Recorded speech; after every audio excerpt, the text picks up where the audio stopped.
Thanks for being here. A little bit about me. So I got a useless undergraduate degree years and years ago. That would be psych and gender studies. Would you like fries with that? About a year ago, I started at the Georgia Tech Coding Boot Camp, which is super fun and really useful if you want to go into web development. If you fall in love with DevOps halfway through that boot camp, it's not totally helpful. Weird. But I now, a year later, am a junior DevOps engineer for Regas Aerial, and I'm going to be super selfish for a minute and tell you what Regas Aerial is. So I'm guessing you've heard of what I like to call Papa Airbus. I refer to corporate overlord. Airbus is cool. They make airplanes and satellites. They're great. We make software. We basically use daddy's satellites to get aerial imagery. We also do manned planes and unmanned drones, which are super fun. We have a drone room at work. And we analyze those images looking for things like stagnant water, where mosquitoes can breed and then spread disease. So let's go address that. The California fires that have just been going on, our drone imagery has been helping insurers pay out on destroyed homes a lot faster, so displaced families get money. And all of this to say, we're currently hiring for a few roles if you're up for a reload to Atlanta. Again, we have a drone room. So you might wonder why a junior developer wanted to speak at a conference for mid to senior levels. The first reason is that I come from a very long line of uppity women. And when I saw the call for papers and it said, look, if you can't appeal to mid to senior levels, don't even apply. And I was like, okay. Challenge accepted. So, but also, the subject matter is really dear to my heart because I live it every day at work. The concept of poor mentoring versus excellent mentoring actually affects my daily life and my career. So, yeah, I want to talk about that. Why I care about it is fairly evident. Why should you care about it? Is it just because mentoring gives you a happy feeling in your heart? No, that's dumb. No. You should get something out of being a good mentor. I do not value altruism. I am about to tell you how to be a good mentor, but how to use it to your benefit so that everyone prospers, not just the people you're helping. I've kind of broken this up into a couple of portions. One, what happens if you don't foster your new team members? How does it hurt your company's bottom line? Because as it turns out, if you hurt your company financially, they're going to blame someone, and it's probably not going to be the higher ups. So there's that. How, if you do this thing well, you can use it to be promoted and get ahead and get recognition within your company. And then, of course, how to actually do the thing, right? Because it's all well and good. I hate vague instructions, so I will not tell you, please be a good mentor. No, we're going to go through some actionable items and very concrete things to do. Starting out, a very wise man once said, people are a resource. Rick. And they are. In your company, people are a very expensive resource. So you have a new junior developer come in. That's really obnoxious that they want to be taught and fostered. But if they're not encouraged, if they're not taken through the proper steps, they leave. When they realize the only way up is out to another role in another company, they're going to leave. That's expensive. One, now we've got more recruiting costs. Onboarding costs money if your company's doing it right. Every new employee, that's a machine. That's setup time, that's random badges, and oh my gosh, I am awash in a sea of dongles, each of which Apple's charging $20 for. I mean, onboarding costs money. Whatever institutional knowledge that person gained while they were with you, whatever knowledge about your team and your processes and your product, they've just now taken that with them, and you've got a shiny new person that knows nothing, Jon Snow, and you have to start all over and get that knowledge to them. And I mean, potentially, the biggest deal is that now you've got to reestablish team trust with a brand new person who doesn't know your inside jokes. They don't know. I mean, you joke, but culture is a thing. They don't know anything about why it's funny when Bob trips over his shoelaces for the 12th time. It slows down your team. It costs your company money, and they're gonna blame you. If you are, a senior and you have repeated turnover at a lower level, it's really convenient to just blame someone. That's not good. We don't like that. You want to use your role as leader and mentor to be value adding to your company. So when you mentor someone and they start to accomplish, you do stand out as a leader. I recently have fallen in love with the Toyota way. It's sort of a set of managerial principles and processes. And they're very blunt about, to thrive, a company must produce leaders who thoroughly understand the work, live the company philosophy, and teach it to others. Under this philosophy, which is more and more prominent, success is based on the team, not the individual. Now, it makes sense to me that this resonates. I've done judo for 20 years. And when I first started, little, chunky 14-year-old white belt with my braces, it didn't seem weird to me that the black belt stood at the front of the room and then the rest of us stood across away. And it was very formal. And when I became a coach and I was a black belt, I stopped doing that. I sort of did it in the beginning of class to nod to tradition.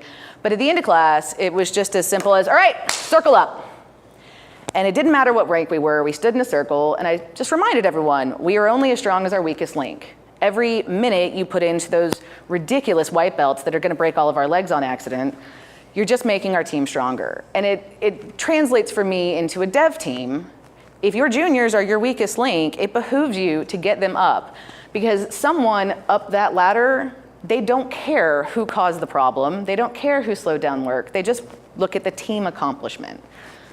Strengthen your weakest link.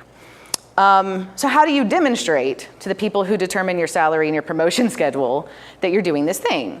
So I keep a record every day of what I do at work. And it's a record of every ticket, everything I accomplish, everything I build, everything that worked, everything that didn't, right? And so I actually have started messaging a person who's mentoring me at work anything good that I do, because I hope that she uses it at her next review as evidence of, hey, she didn't know how to do this thing, I taught her, give me some recognition. Keep track of what your juniors and the people you mentor are accomplishing. Anything cool they do, casually throw that out at review time. Yes, I invested time and energy into this person, and look what they've done. The certification that they earned over the course of the year, I helped study for that. It's okay to take credit if you actually help, and use that. Even maybe keep track of times that your mentee was having a rough time emotionally. Maybe they were struggling with imposter syndrome or the myriad things we struggle with. Take credit for being good at keeping them on a good track to not be a high turnover risk. That's okay. Highlighting your time that you give. Anything that you can show to the people during your reviews that demonstrates loyalty to your company via helping these other people is going to help you get ahead. I do have to say mentoring isn't just good for your career. Obviously, every time you teach a skill, you're reinforcing your own knowledge. More importantly, technology changes a mile a minute. By teaching someone something new, you're probably going to be learning as well. How many people in this room have been in the industry for more than 10 years? Yeah. So I guarantee there's things that you've learned over the years that you forgot that you knew. And by having to tell some noob about this thing that you haven't thought about in a few years, it might trigger a memory that helps you solve a higher level problem. It's fostering knowledge for one fosters knowledge for all, and it's never a bad thing to be reminded of things you forgot that you knew. Also, does anyone in here feel like maybe they're a little overworked? They've got a little bit too much on their plate, too many tickets? The faster you get those juniors able to take over tickets, the more often you get to be home in time for dinner with your family, and that's less spousal nagging, which is always a win. Balance out the work. The faster you can get them up to speed by helping them, that's going to benefit you as well. And this is kind of cheesy, but I'm going to say it. There is a touchy-feely aspect to the mentorship thing. Again, 20 years of judo. I competed at a somewhat high level. I like winning shiny gold medals. It makes me feel good. I like being on a podium. I like standing over my fallen foe and knowing that she's silver medal now. It's fun. But when I started coaching, it was a whole different level of excitement for me. I had a little girl, she was 12, first big tournament. And she won. She threw the other girl for about a half point and then had to pin her to win. And after she bounces over, pigtails flopping. Oh, I'm so proud. I had to excuse myself to go to the ladies' room for a good ugly cry, like a grown-up. And a woman in the bathroom sees me crying and is like, sweetheart, are you okay? And I was like, yes, I'm fine. my little girl just beat the shit out of another little girl, and I am so proud of her. Like, it does feel good to watch the people that you've held their hand, and you've taught them, you've nurtured them, you've had faith in them, and then they accomplish. There is sort of a, warm and fuzzy feeling that goes along with it. So, okay, we've talked about what happens if you don't. We've talked about how to use if you do. So how do you actually do this thing?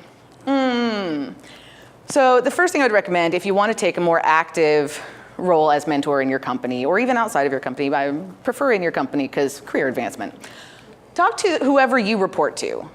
One, it's really hard to get credit for something if no one knows you're doing it. But two, you're probably going to need some time out of your workday, right? If you're going to schedule a weekly one-on-one with 2 different juniors, that's 2 hours a week, you're not billable, you're not working, right? And any supervisor who doesn't value the long-term benefit over the short-term inconvenience probably needs to reevaluate their managerial style. So I would definitely recommend. The bulk of what we're going to talk about, it falls under the realm of performance management, which is sort of a 4-point deal. However, we're going to skip it for just 1 second to say, please make sure your juniors have machines that work. No, like for real, like they can't be 4 weeks into a job on computer number 5. Like if the screen is busted, fix it. And obviously that might not be your role. Figure out who provides the machines, please get them. Inadequate tools leads to underutilization of people. It's a huge point of waste in a company. And again, anyone who doesn't procure the right equipment needs to reevaluate their priorities. So, having said all of that, performance management, the first sort of component is everyone needs to know what it is they're supposed to do, right? And this goes for all team members, but especially juniors who've never worked in the industry. My first day at Ariel, they said, okay, you need to set up your Jira. And I was like, what? What is that? Everyone needs to know what it is that is expected of them, their tasks. So when you get a new person, whatever sort of workflow management, take 10 minutes out of your life to actually demo it and go over standard operating procedures for creating tickets, for resolving them. That 10-minute, 15-minute discussion will save hours of them sitting there saying, I don't know what to do. It's an investment in your time. Tour your code base with them, but not just in isolation. Demo your product. This should go without saying, but I sent out a survey throughout Atlanta, got a few hundred responses about people's experiences as juniors. Most of this comes from people's horror stories as juniors. Tour the code base, but show whatever product it is you're making so that that code has context for them. It's easier to work on something if you know the end goal. So yeah. Yes, so that's what they're supposed to do. Plan out some initial tasks. The best gift I've ever been given at work was an internal facing repository that clients will never see, that I'm allowed to break, like my personal guinea pig. It's amazing. If you can provide a junior with something they can break with impunity, it will teach them to get over that quest for perfection, and it will help them have the courage to move fast, break things, learn very quickly. Plan out tasks that are too difficult for them and give them a lot of support. It's really good for bolstering their confidence. Early on at Ariel, my primary mentor, Terry, who is just a fantastic human, gave me a task that I didn't actually understand what she was asking me to do, but she might as well have said, Val, I want you to fit into a size 000 pair of jeans and then climb Everest. Like the impossible, it's never gonna happen. She gave me this assignment, and then she gave me some resources to read, gave me a little guidance, went away, came back, checked in. By the time I finished it, I felt so good. I literally came home like a teenager, like, oh my God, you'll never believe what I wrote. I sent something to production today. It was very exciting, but it bolstered my confidence, and it made it so that the next task, I didn't feel it necessary to ask her as many questions. She saved herself time by giving me a little bit of confidence and showing me that I am capable of doing things. Research tasks. Instead of you sitting on Google for an hour, researching something when you have other things to do, give one of your juniors a research task and expect that they come back to you 3 hours later with an actual presentation of knowledge gained and critique that with them. They save you a little bit of time, they're learning rapidly.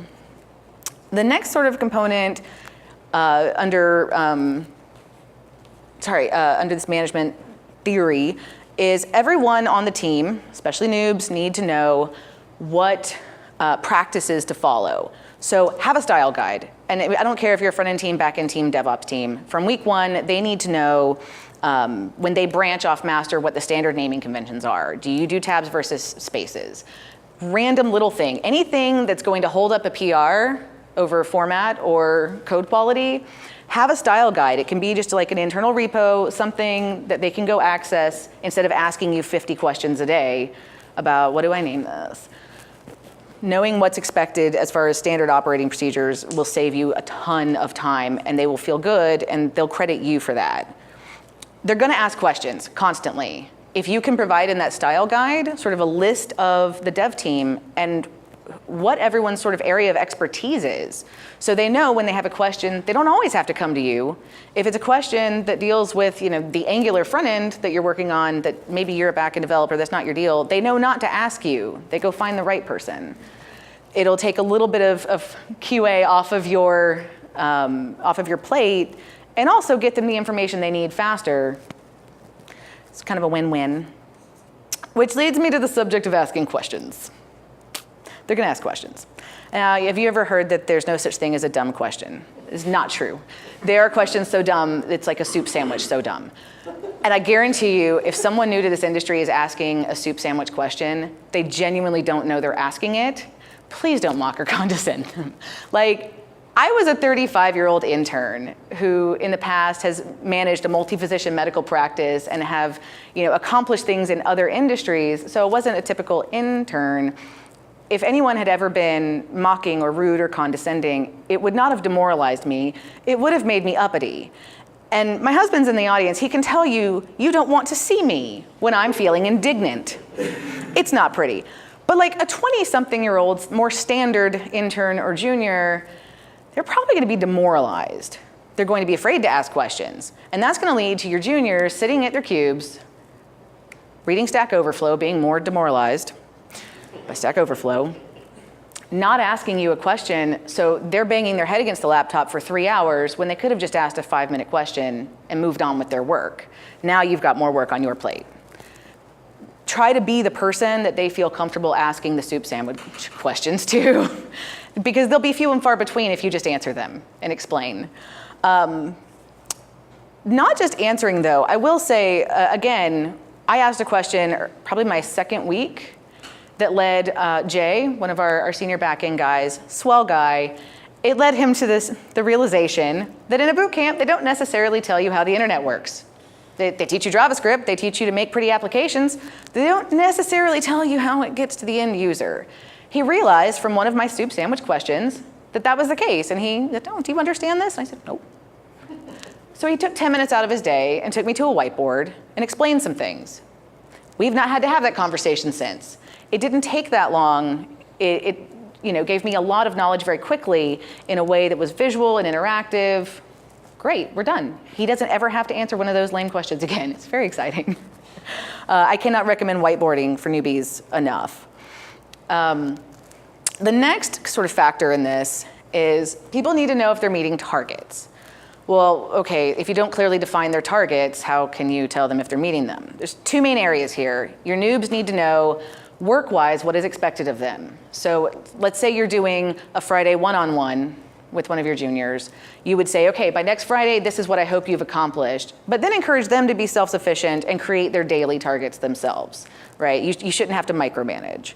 But assigning them specific tasks, specific work, letting them know what's expected will help them manage their time, and again, be a little less, so now what do I do? But also, they need professional targets. This goes back to the whole, if the only way out, or the only way up is out, you're going to lose them in a year to a company that will pay them 20 grand more and give them a title change. Make sure that they know when their next review is and what they would have to display as far as competencies to get a title change and start moving up, right? They need to be aware of what they're working towards and how to get there and how far off it is. And you should be able to give them feedback on, hey, review's coming up, get this certification, finish these things, do all of this, then it's time to talk about moving up. I would also strongly encourage, especially if you're having those weekly one-on-ones, don't always just focus on a specific ticket. Try to give some general, overall, here's how you're doing. Especially if they're doing really well overall, but they have seriously foobarred like one ticket, don't focus on that one. Tell them what's wrong, tell them how to fix it, give that constructive feedback, but then maybe remind them that overall, they're great. Because, imposter syndrome is real, and we're all, as juniors, walking into work every day thinking, oh my God, I'm doing nothing useful, I'm gonna be let go any day. Oh, I'm gonna lose my health insurance, right? It's a thing. Maybe just give some praise, some positive feedback. However, with the praise, people need to know how they can improve. Try to be constructive. Try to pepper it with anything that they are doing right, obviously, but if I am messing something up consistently and no one tells me, I'm never going to change it. Also, it will be ingrained as habit. That's not good for anyone. During your one-on-ones, try to make sure that they know. I think using PRs as code review is great because you can do that from your desk real fast and give some actual feedback. But if you have to deny a pull request, don't just deny it. Right? Why? Hey, this is what's not okay. This is what the problem is. Let them know so they can fix it, try again.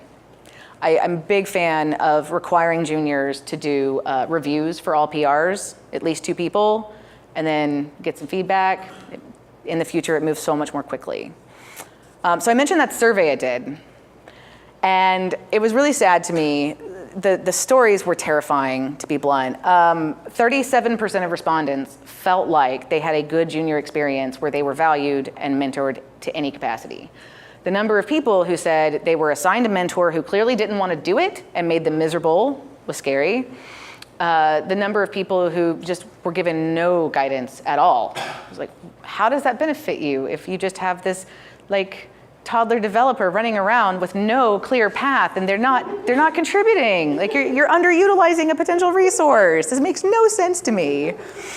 So again, as I said, this topic's near and dear to my heart because of these fine folks.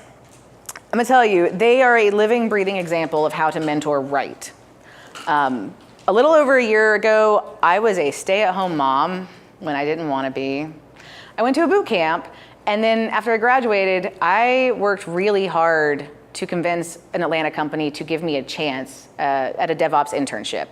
Literally, one of my job interviews came from a late-night tipsy tweet where I straight up said, look, there's not enough DevOps internships. Will someone just make one for me? Well, and they did, as it turns out. Yeah. They are a living, breathing model of how to do it right.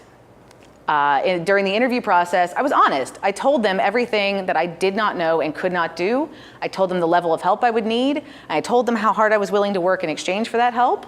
And we talked about a long-term path and goals. Day one, I walked into a brand new, awesome machine that has not broken, that is insured. I was given accessories to make my life easier. I was given swag, and I know this sounds like a stupid thing. Never underestimate the power of branded company stuff to make a new person feel like a part of the family and like they belong. It's a silly little thing, kind of changes the way you feel. I was given a really clear setup protocol for getting my dev environment going that didn't require someone to micromanage me. I cannot recommend enough an internal repo with all of your setup and clear links and not just, okay, install this, but here's what it does, here's why we're installing it, here's how it interacts with other things. Investing a couple of hours of your life to make just a little internal repo for the next person who's new will save you hours of helping them figure out why Postman won't respond to anything. Take the time ahead. I was given encouragement and mentorship, not just while I was an intern, but even now that I've transitioned to permanent, I still get that every day. It's amazing. And we talked about the only way up is out problem. I can tell you right now, I hope that my first job is the only job I ever have. I think I should have been born a dude in the 30s because I've definitely got that company man mentality. But for real, as long as they're gonna treat me as well as they have been, I don't wanna be anywhere else. I'm happy. They treat me well, I work my butt off for them, everyone wins, it's great. So, it isn't Ariel though that has my loyalty, it's the people. Employees don't leave companies, they leave people. So the president of my company got my loyalty when he gave me a chance, but he keeps it every day because he allows me to come here. He encourages me to be here. He encourages me to seek educational resources that he then helps me pay for. The dev team, every single day that they patiently answer questions, and more than that, they celebrate my little accomplishments with me. I know I'm giddy and I don't expect that from everyone else, but they legit give me a high five when I fix a bug, and it makes me feel good. They keep my loyalty every day. So I would definitely hope that everyone in this room moves forward and tries to be the person who makes your team stronger, be the person who inspires, be the person who uses that work that you're gonna put in to get company recognition, move up as a leader into a higher paying role. I'm sorry, that's kind of the name of the game.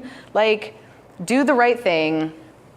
When you mentor, you're not just changing someone's day at work, you're changing their career path. They're not going to forget that. And you're changing your career path. Right this minute, most importantly, I want you all to feel really good that you chose the session that's ending earliest, because we are going to be first in line for the booze. Thank you so much for being here.